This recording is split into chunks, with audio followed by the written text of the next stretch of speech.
it's far too common for people to not share their experience. Hopefully, my experience will help those going through what I have. I was different.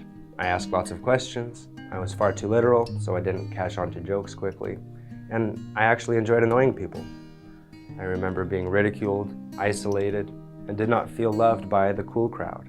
It resulted in me becoming insecure, being susceptible to peer pressure, and I would gravitate toward any group that would accept me.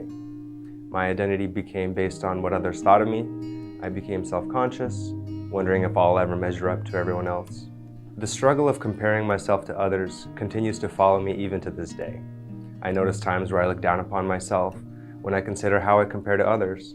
I worry I'm not diligent enough, hardworking enough, smart enough, Christian enough, and all the other enoughs that can come up.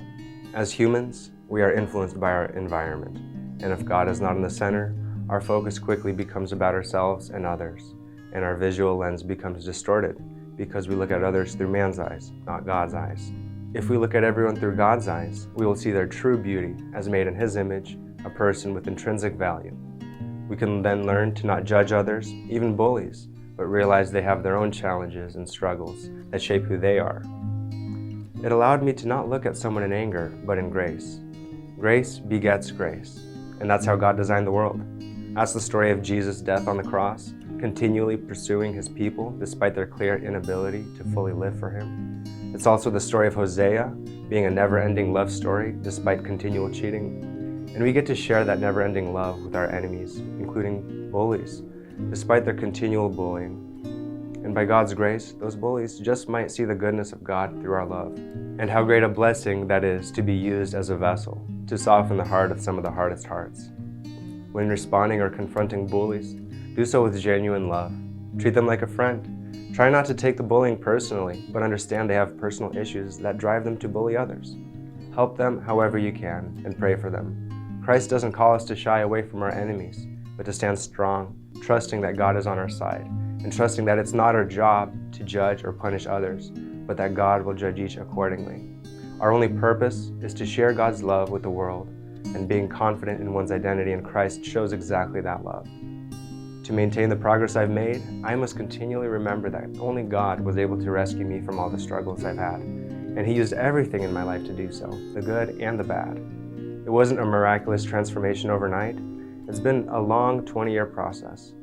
My joy in life was based on if I felt accepted by others or not, at any cost, even to my moral foundation. This was not a good state to live in, and it's not fair to anyone struggling with bullying to have to deal with these additional challenges.